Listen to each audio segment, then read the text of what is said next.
Hello, welcome, namaste to another dLife episode of dLife Case Study Podcast. My name is Ira Sahay. I'm a dLife certified metabolic health consultant, also the Chief Operating Officer of dLife HealthCare Private Limited. A bit about dLife. It was founded by Anup Singh, an engineer and a silver medalist from IIT Roorkee, who with his 100-gram carbs per day max protocol or 20-20-60 made not only low carb but also diabetes remission possible for even Indian vegetarians. Anup was awarded the Icons of India Award in 2022 for his pioneering contribution to Indian low carb space. He also made the distinction saying Indian low carb is not the Western keto. LCHF pioneered by dLife in India, especially vegetarian low carb, is now a global benchmark applauded by world LCHF stalwarts. Anup also holds the record in India for being a pill-free 15th year diabetic. In 2020, dLife launched its diploma course that is now the only course in this space approved under the Government of India with NSDC partner certification. It's also the number one course in the world in terms of CPD credits, which are 144 that nobody else in the world has. So dLife trains mainstream doctors as well in TCR or low carb dietary intervention for METS reversal, which is metabolic syndromes. dLife Forum and the dLife course both stand as the gold standard of low carb nutrition resource, e-learning, and certification in the world today. Moving on to our case study podcast, which is a misdiagnosed case of LADA, also a misdiagnosed case of Hashimoto's thyroiditis by the doctors.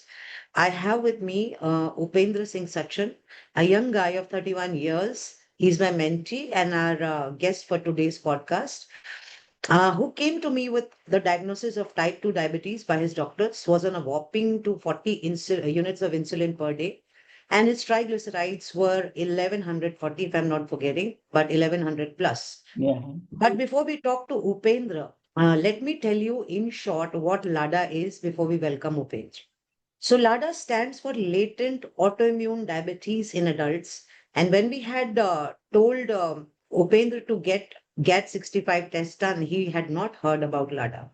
And he was very nervous. Also, it is known as type 1.5 diabetes. It's a form of autoimmune diabetes that develops in adulthood and shares characteristics of both type 1 and type 2 diabetes. Unlike type 1 diabetes, which is typically type 1 diabetes, which typically develops in childhood and requires immediate insulin treatment, LADA progresses more slowly and patients may not require insulin for some time after diagnosis. That's the difference basically between type 1 and LADA. As a result, LADA is often misdiagnosed as type 2 by doctors until the patient lands in emergency with diabetic ketoacidosis. The reason why it is misdiagnosed is that the antibodies test, GAT65, which we did for Upendra, is almost never done by doctors. Most of them have not heard about it. Most have not even heard about LADA. So that's where it stands at currently. At best, C-peptide is done, but that alone would never be able to differentiate between type 2 and LADA, as the body can still be producing insulin if the patient is in honeymoon phase, which is what we told Upendra when we had that frantic Zoom call, from Upendra. Naturally, 31 years of age and with triglycerides 1100 and diagnosed type 2 diabetes, 240 units of insulin per day, and he had not heard about LADA. So, we are coming from there. Hence, anybody who comes to me with type 2 diabetes positive on first test around the age of 25 roughly or above should be tested for GAD65 compulsorily, which is what we do at dLife, so that LADA is caught early. And this is what we are rigorously trained to do as a dLife consultants, and all our consultants do that. So Upendra, very warm welcome to you, and what a case study you are. Hearty welcome. Yeah. Thanks for the intro, Ida. So Upendra, tell us, introduce yourself, tell us what you do. So I'm a software engineer. Currently, I'm in Bangalore for last 2 years, and before that, I was in Pune. So my job is like sitting job almost all time, and since it's a computer science job, so so it stretches overnight as well. So the routine was all over the place, and the things like these happen, and then I was diagnosed with diabetes when I was in my college, actually, and it has been going on and off since a very long time. So whenever there is a change in routine, so I moved to Bangalore like 2 years back. So then my schedule gets disrupted. And because of that, my diabetes was like super out of control for a while. I tried many things and ultimately came to you guys and it helped me.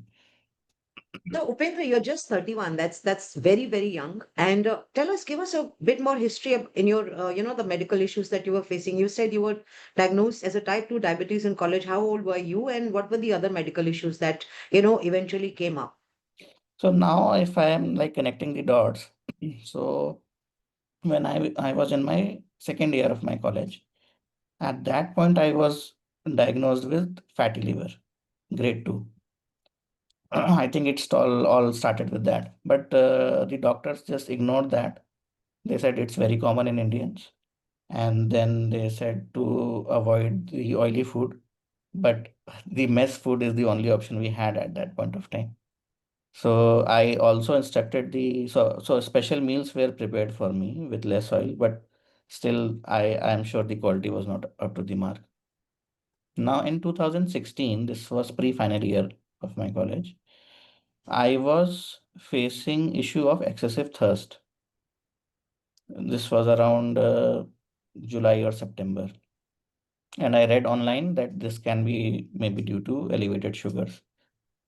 Now, mind you, in my immediate family history, no one has diabetes actually. Before I was diagnosed, no one had that.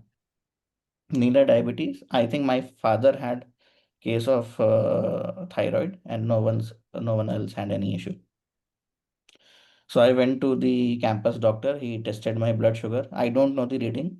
Because I didn't know like what the correct reading was at that point of time, but he said it's okay, it's normal.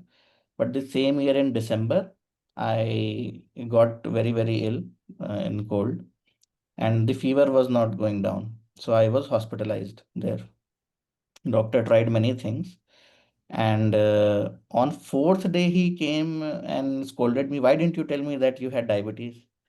So I was also shocked to hear that. And then so that was the first diagnosis at that point of time, and my HbA1c was 8.6. 8.6, and roughly at the age of 20, I'm assuming since last 10 years while you were in college, Mhm. must have been around 20 years of age. So you've been diabetic since then, Yeah. diagnosed as type 2 diabetes. And regarding fatty liver, Upendra, it's so sad. I see fatty liver grade 2 even in 17-year-old kids, and PCOS, PCOD, all of that. And it is so unfortunate that doctors tell you it is normal. Yeah. Yeah. Yeah. So, after that, what was the doctor's advice, and how did the years that, after those, once you were diagnosed with fatty liver and you had this conversation with doctors, and by now you're already 10 plus years of diabetic, misdiagnosed type 2 diabetic. So, how has it progressed for you before? How did it progress for you before you came to dLife? Yeah. And what was the doctor's advice, and what was the treatment being given for the last 10 years to you? Mhm. So they started with I don't remember the medicine name, but it was very small medicine, like once a day kind of thing. And then doctor advised me with some dietary guidance. Okay, small meals and things to be avoided and all. And then to walk 10,000 steps a day. And like in 3 months, I went back to HbA1c 5.5. So I rigorously exercised at that point of time, and I used to do 10,000 steps every day. So 5.5, when I went to 5.5, my diet was still somewhat there. So I used to avoid potato, sugars, rice. I think this is the major thing which I avoided. And everything else I was having, there was no as such portion control as well, but I was not eating heavily as well. And my medicines were stopped for almost 2 years. Now, since I moved to Pune in July 2018. And then every 3 or 6 months, I do this HbA1c. So in 3 months, it was increased to 7. I was not taking any medicines. So I had more diet control, increased the walking and all. But in January next year, it increased to the HbA1c increased to the HbA1c increased to 11. So the initial doctor who was treating me, he is based out of Noida, and I was in Pune. So I looked for a diabetologist nearby, and he immediately put me on insulin. That was Euglycin Rapid at that point. So that was the first insulin I got there. And then they started the Glycomet GP1 along with that. And then it came down to 7 or something. And at that point, my thyroid was also diagnosed as well. So I started with thyroid very minimal, like 16 or something. I started, I guess. Then again, this went on. So it never went below 7 for a long time, even after taking insulin. And then when I consulted back to my original doctor, he stopped the insulins and all. And he asked me to do ECG. So he was hearing some issue on that. So ECG was not on normal, it was arrhythmia. And then I got the lipids done, and the triglycerides were like off the level at that point, 800 something. So they did the heart checkup as well, but the heart functions were normal. So I consulted he referred me to another cardiologist, and they started lipaglyn, and uh, then the Rosawell 10, Yeah, and all the statins were started. yeah, yeah, Yeah. yeah, yeah. And then they keep on rotating that every 3 months. So it was not a fixed medicine or that, but lipaglyn has always been there since that point of time. But my triglycerides never went below 300. Yeah, so that were my good days. So what happened one time in lockdown? So my HbA1c was around 7 and all. I was not taking insulin. I was on glycomet GP2 at that point of time, and Ajaduo. And these were the medicines I was taking. And then I was going for a doctor's consultation, and I met an accident on the way. So my medicines were not there, so I didn't refill the prescription. And for 5 days, I was out of medication, specifically the statins and all. And on the fifth day, I got the pancreatitis attack. And mind you, I don't smoke, I don't do liquor and all. Since it was lockdown, I was not eating outside, I was at home all day. So, and my when I was diagnosed with that, my triglycerides were like above 8,000, and the CT index was 8. So it was pretty bad case. I had necrosis and all. But after that, so the initial like the how you treat pancreatitis is you don't feed anything, not even water. So I was without water and food for 10 days almost, and then my weight drastically dropped. And because of that, my fatty liver was cured, Mhm. and my triglyceride levels were like normal for first time. And but doctor said it will come back since stopping medicine has increased the triglyceride to such levels. So it will come back. So you cannot stop the triglycerides medicine for any case. And he asked me to avoid oil as much as possible. So at that time, I was using like 1 2 spoons of oil a day. So that was my quota for that. And I was eating almost bland food every day. And And now, just to cut it, now you are on high fat, low carb, high fat. And your triglycerides have come down from 1140 to 165. Point to be noted. yeah, I just yeah. barged in because unless we forget that. So yes, Mm. please continue. What an interesting story. Yeah. Yeah, yeah. So I even asked the doctor, well, it will come down. So he said clearly, like it will not come down below 300. So it will always go on like this. And he then even advised me to get a air fryer and he sympathized with me as well. He's actually a good doctor. So I'm not complaining anything about him. He advised me to get air fryer and try to avoid much foods and all. Then it went on for uh, 2 years like that. So in 2022, I was exercising at that point, and I had a very bad headache in the morning, and I rushed to hospital because I was feeling like I was getting a heart attack. And at that time, I was diagnosed as DK, ketoacidosis. Mm. That's what I said in my introduction. Yeah. So unless you land up in emergency with DKA, it is never, it goes undiagnosed. But what is surprising is that even after that, GAT65 was not tested. Yeah, so I was rushed to a hospital nearby, a good reputed hospital. And since I was having headache, vomiting, and all, everything was there, they focused on the brain part of thing. So they did MRI and nothing was diagnosed.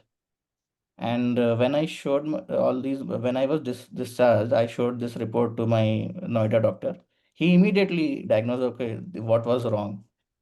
So, so then again, after few months, I again had a fever and then headache and all. And then at that time, DKA was diagnosed. So they started me with two insulins there, one Basalog in the night and then Epidra 3 times a day. The dose was like 12, 10, 18 or something like that. Mm. But And then you gradually progress to 240 units per day. Upendra, when you came to me, tell us that progression quickly so that, yeah, we can also talk about. Yeah. yeah, I'm coming to that. So since I then again the diabetes went back to like HbA1c 7.7. It has been for a long time not going below that.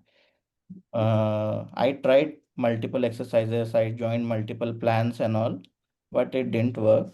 So then I was transferred to Bangalore. Now again, change of routine is there. And then again, a few months after that, the HbA1c went to 12.5. So I went to a very reputed diabetes doctor here, and he started me with GLP-1 medication, and that didn't suit me actually.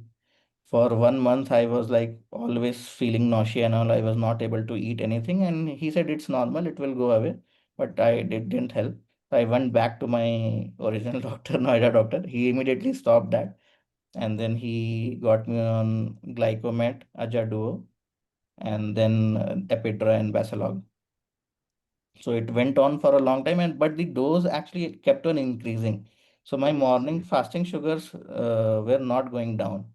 So they went So the highest number on the insulin is 80. So I was taking 80, 80, 80 at that point. When before I met you, like for like 2, 3 months, and it was burning my pocket as well. Mm. So I joined multiple plans on other platforms which claim to do these things. Then one of my former boss forwarded me a tweet from Shashi on Twitter about one of the remission via foods and all. And that's how I heard about you guys. And then I immediately signed up. And then I don't remember the name, but someone like told me like you will be taking my case. Yeah. So, Upendra, I mean, this is such an incredible story that nowhere down the line were you talked about GAT65 testing. You were not told about LADA. Was there any discussion at all about these things? And also, did anybody ask you about what you were eating? The So the problem with diets is, so they assigned me dietitians. I have tried multiple dietitians. So the number one problem what I feel with uh, diets is diet is actually a lifestyle change. So it's not something which I'll follow for 3 months. And if I go back to my original diet, then again, if I'm doing same things, the same things will happen again. So few of the dietitians used to like, they are not practical at all. So they tell you, okay, eat only this much. then have this exotic fruit juice or something like that. Even preparing for the breakfast, like the kind of utensils, like you will end up with having 10 utensils for the preparations. These are I've not good. even heard, what are these candles called? Even burn candles, to lose weight in your bedroom. So Uh, eventually the candles started melting, a very big name. So the candles started melting, but not a not a gram was lost. mhm, And, she burnt all her money, buying those candles. And then she came to me. Of course, that's another case. But yes, there's a lot of misinformation. And as Upendra already said, he has been to a lot of people before. But mhm. what happens is that that same old, rote advice of 6 to 8 meals a day and Yeah. millets and fruit juices, green juices and fruits and all of this Mhm, is not helping anybody. And mhm, this is happening primarily because I want to underline this fact. In India, if there is anybody who's trained to address metabolic syndromes or to work, to address them, it is only dLife trained certified, metabolic health consultants, because nobody has training in low carb and metabolic diseases. So it has never worked. I have, people from probably every big name, every big app and every big organization. So we all know how it works. And it, as he said, he was yo-yoing between losing weight and, coming down with his HbA1c and then climbing back again. So this will keep happening. This is anything that you suppress with a hypocaloric diet or 6 to 8 meals a day or overload of exercise is going to get you there, but for a very, very short time. What it will do is screw up your other parameters as well. So, mhm, as we understand, Upendra was never told about LADA, was never told about Hashimoto's. Even thyroid was hypothyroidism was misdiagnosed for Upendra. So all this while, 10 plus years, he was being treated, or rather mistreated, as a type 2 diabetic, and insulin keep went going up. It started going up. So now, once you came to dLife, once you came to me, Upendra, mhm. how did you, how we will talk about the transitions later, but what was that one conviction that made you understand what we do as a team, what we do or accomplish as a team in India as far as metabolic health is concerned via low carb?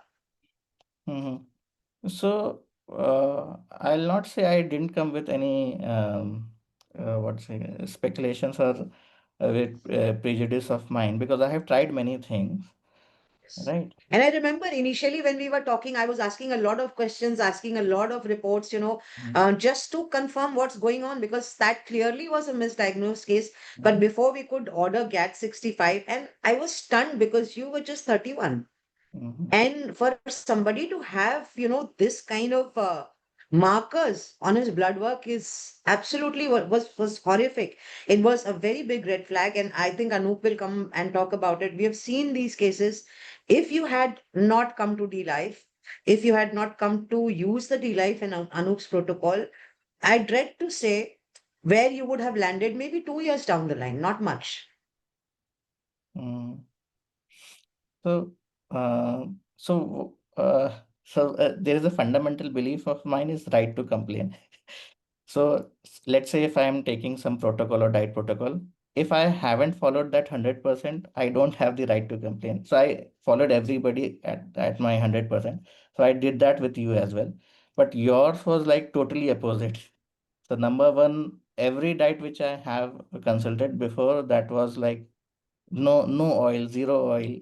So, and yours was like full of fat and all. And I tried to do keto by myself, because at some point of time it was like a buzzword or something. I tried to follow the online advices and all, but after 2 days I get like a terrible headache and I stopped immediately after that. So I followed your advice 100%. I slept on for first few days and you scolded me. No, you were absolutely very sincere and very proud, mentor, because Upendra totally understood where he's coming from, where he's standing at this point of his life. And it was absolutely critical for us to have that conversation, to understand, to get him here. I think I remember telling you that, follow it to the T, and we will do good. Of Mm-hmm. course, at that point of time, you don't know how the compliance is going to be. And also that, he's a vegetarian with eggs, which was a saving grace. Mm-hmm. But the dLife specialization or the niche that comes in, which is dLife, is that we handle low carb even for pure vegetarians. So I was just hoping that Upendra stuck to the protocol 100% because we needed to get him back, and he has done wonderfully. Very proud to say this. Very, very happy for him. Upendra, let's talk about your skyrocketing or skyrocketed triglycerides. I could probably look up in the sky and still not find 1100 anywhere. So No, so uh, 1100 to some labs, they just write 1100 plus. plus They correct. cannot do more than that. So the And first and I time remember you were telling me that without medicines, it goes up to 4,000. yeah, it has happened twice. Yeah. So what was the doctor's opinion besides giving statins and telling you to, go low carb? I mean, and low fat, sorry. Is there anything that was improving at all? No, no, it was going worse and worse. So, good thing which happened at this point was I was living alone. So, if someone sees me eating like low carbs and this much fat and all, they, especially my mother and all, they keep on asking me, "Oh, is this healthy? Is this healthy? Why are you eating so much eggs?" So they have a misconception like it generates heat Yes. and you will get some symptoms on, or you will not be able to digest and all. So at least in the starting few months, I was living alone, so that was a saving grace for me. But doctors never Mm. educated me on this. All the regarding triglyceride, no one told me anything actually. So once they see my diabetes, everything went for a toss. So I'll tell you one case. I was having dengue Mm. and I went to a doctor and I told him that I have diabetes. Then he focused everything on diabetes. He ignored my dengue. So I was afraid to even tell that I have this condition. So Yeah. So uh, what happens is that people are going to a cardiologist, to a diabetologist, to other people, mhm, and when they come to us, the shocking part, I mean, they get the shock of their lives, in 3 months when the numbers go into complete remission or they are near remission.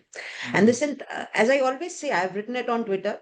I don't answer questions, I mean, on Twitter, and I don't engage in, convincing anybody. I just say one line: trust the process. Look at the numbers after 3 months. mhm. So I think you have the best defense now. Anybody saying, Yeah. fat is bad or, it'll lead to this and that, you can just probably produce the two blood work that you have before and after. And I think that is going to shut people up. That is science actually speaking in terms of numbers. Mhm.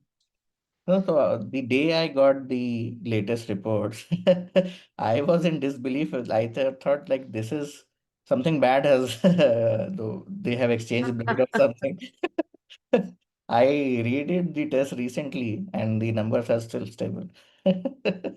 या तो जैसे ना shock में हो जाते हैं ना पागल, खुशी में भी पागल होते हैं कभी कभी. And these numbers are like that. And I for one was so emotional. I mean, forget the win and the inspiration to see such numbers in just maybe 2 months or 3 months.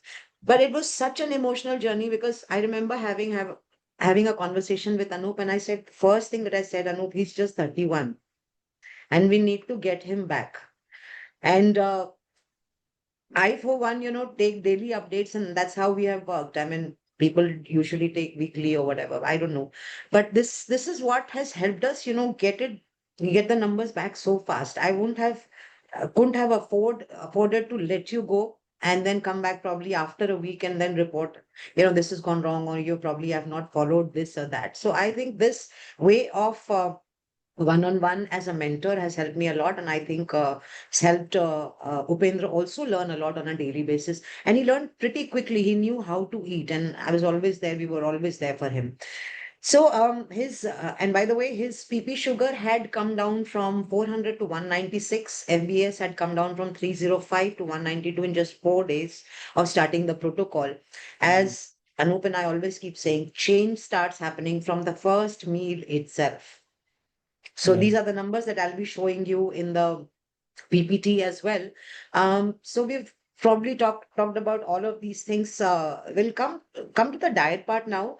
As you said, it was all a myth breaking diet because of this of the brainwashing that people have had for so many years. Fat is bad, millets are good, fruits are good, green juices are good. All of that goes for a toss, and we focus on the fundamentals of the biology, and how, as apex predators, you should be eating. Okay, you are not eating meat, but the good thing was you were able to eat eggs, and we focused on that. I'm not going to be dwelling a lot on the diet itself because that's a winning protocol, but I'll just probably go through the PPT first, and then we'll come back to Upendra and also to Anup, who's here online. So let me show the PPT.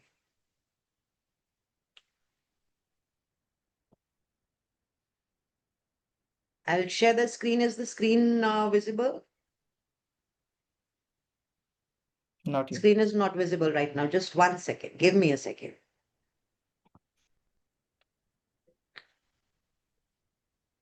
Yes. It's visible to you, Upendra? Yeah. So here goes this absolutely fantastic, brilliant story of Upendra Singh Sachhan. This is the first slide, 31 years old male, as I said, misdiagnosed case of LADA, misdiagnosed case of Hashimoto's, both of which are an autoimmune condition, and the protocol is completely different. And I think Upendra also knows, a lot of people know that in dLife, I handle autoimmune protocols. So having said that, as we discussed, 240 units of insulin per day, triglycerides were 1100 plus. Insulin requirement drops to 70 units per day within 2 months, which is now. So triglycerides have now dropped from 1100 to 165. We'll go through the journey in the interim. So we started roughly around 8th April. And as I said, I did discuss the numbers already. What is very remarkable is look at the triglyceride to HDL ratio, 43.84. HbA1c was 11.8. On insulin, he's already mentioned the insulin. Fasting insulin was 11. Hypertension. Then sleep apnea. GERD. HDL was 26, just 26, which has now gone up. We'll be showing the after slides as well. And misdiagnosed case of hypothyroidism and on thyronorm 120 mcg. Vitamin D was 18, which is shocking, but not very uncommon in India. It is rampant. And vegetarians are, deficient in all of these vitamins and minerals. So vitamin D was 18. B12 was 277, which was not surprising for me. He had tingling in feet, stiff neck, lethargy, lack of energy, excessive sleep. So here we have documented, if you can see here, this is 7/4 2000. This is 2025. This should be 2025, right? And so this is one BP was 129 by 93, BP after was 135 by 90, PPBS was 400, FBS was 305. And in 4 to 5 days, they should be 2025, not 2024. So it's a typo. So in just 4 to 5 days, weight has come down to 91.15. BP before medicines, 124 by 85, after medicines, 128 by 89. What is remarkable is the drop in FBS. FBS is 192 and PPBS is 196. And this is, after 4 days of starting the protocol. As I said, he's a misdiagnosed case of LADA and Hashimoto's. LADA is never tested in India. As I said in my introduction, most doctors don't even know about it. In fact, after they have come to dLife, the doctors that are working with us, now they have come to know, because there's lots of information on the dLife forum itself. And Anup Singh is known as the father of insulin dosing in India, the way he does it. And, all of these cases, that's where we have learned it all and we have been trained. So LADA is never tested, goes undiagnosed. C-peptide was normal, but GAD65 was 19.1, which was positive. Here you can see the report. And this is 19.1. 7 days update, 40 units Upendra dropped. PPBS without insulin was 165. This is Upendra's message before, after numbers, 400 to 165. Major wins, massive drop in triglycerides from 1140 to 165 within 2 months. HDL has increased from 26 to 36, which is great. Triglyceride to HDL ratio is mind-boggling. It has dropped to 43.84 to 4.58 and now is nearing normal numbers. Usually it should be 2 or less. Ideal is 1.5, around 1.5, but anything under 2 is good. Vitamin D, 18 to 56.6, shot up very well. B12 to 42 to 738. Of course, we supplemented all of this, whatever he was deficient in. And TSH 4.223 to from 4.223 to 3.450. In the last 6 years, as Upendra mentioned, he had never seen his triglycerides before, below 500. Everything that he was saying, was kind of, to me also, a young guy, 31 years old, is elated seeing his numbers. I mean, we cannot even begin to share how emotional we as a team were. It was not just me, but everybody at dLife, knew Upen's case, and everybody was praying and hoping that, we see fantastic numbers, after 2 to 3 months. So here you can see the triglycerides. I've posted the report, 1140 to 165. Here are the comparative lab analysis. So you can go through it. You can stop the video and go through it. Fantastic numbers. And the last slide, major improvements, triglyceride dramatically reduced from all of this I have already mentioned. Liver function normalized, significant recovery there. Thyroid function, vitamin D levels improved, cardiac risk, triglyceride to HDL ratio is now near normal. So this is more or less any point of time you want to revisit this video, you can probably just pause and do the case study. And this is his Upendra's testimonial or the message that he sent us a few days back, which I have put on record. And you can go through these messages or, open this message by stopping the video and reading all of this. This is so heartening to read. This is so emotional for me to read. And what a win he has achieved and taken control of his health. And here is Dr. Path's review as well. Here is Dr. Path's review. And Dr. Path and I are working on a lot of cases. I usually send my people who need to, get their medicines tweaked to Path. And Path is working on a lot of cases with me. So with this, I come to the end of the PPT itself, and we'll go back to, we'll stop sharing the screen. Yes. So Anup, I would want you to come online. Ira, And your screen is still visible. sorry. Your screen is still visible. Okay. Did I not stop sharing? No, I stopped sharing. No, I can still see. Yeah, same here, even I can see. Yeah, Okay, now now it's gone. Yeah. Yeah. So congratulations to both of you. Anup, come in a bigger window. We cannot see you. Yeah, congratulations to both of you. And as you know, Ira said that everybody was very, very eager to see you improve. Fortunately, that has happened very quickly. And few highlights, you mentioned about glycomet, GP1, and insulin combo. Now, I'm dead against it. Mm.